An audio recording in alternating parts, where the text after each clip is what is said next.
let me just jump in and say, so what is 5G? 5G is the 5th generation of cellular technology that is now moving outside the natural spectrum of light.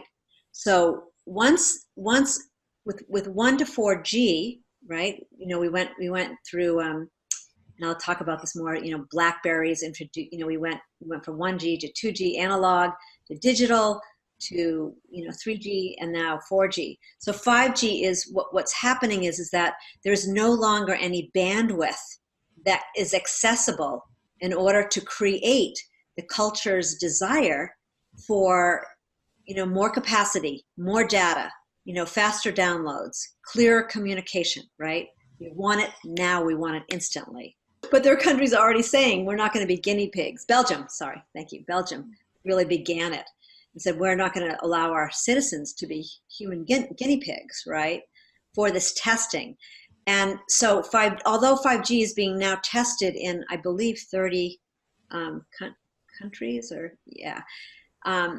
what they're finding is that the effect on the human body and on nature and on the animals is detrimental in such a way that they're going to have to look at other ways, which I'll speak to at the very end.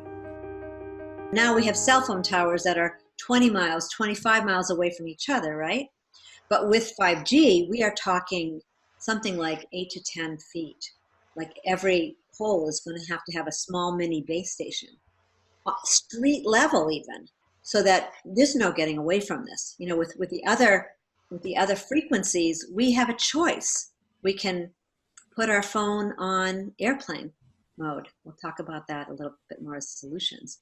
We can not turn our phone at all on unless we want it. We can choose different types of phones. We have lots of different choices, but with 5G, the choice becomes pretty nil because we can't get away from it.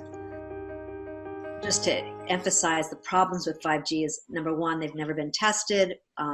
We have environmental impacts. And mainly when we're talking about polarized waves, these waves are unstable. And that's a very important piece that people should go and research a little bit more. And the exposure of electromagnetic radiation is really, really high. So in terms of solutions, what I want to say is, number one is people are becoming more electro-hypersensitive.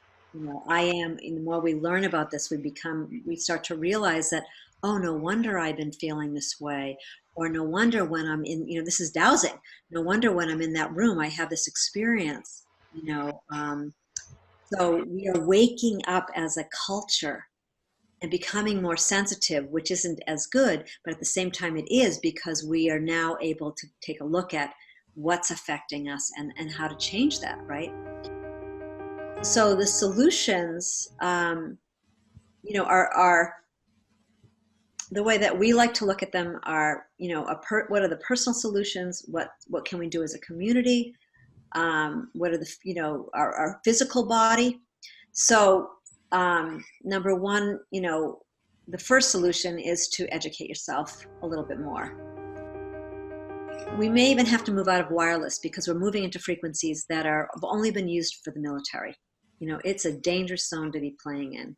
And yet that using fiber optics. So this is a really important thing, is to really learn about fiber optics and move out of wireless in your homes, create a safe home, not a smart home, a safe home, and look into fiber optics. Because when you're and even in your children's classrooms, fiber optics, it's already set up in this country. We can use fiber optics, and fiber optics, we're no longer being exposed to these high EMF frequencies. So that is a really important thing.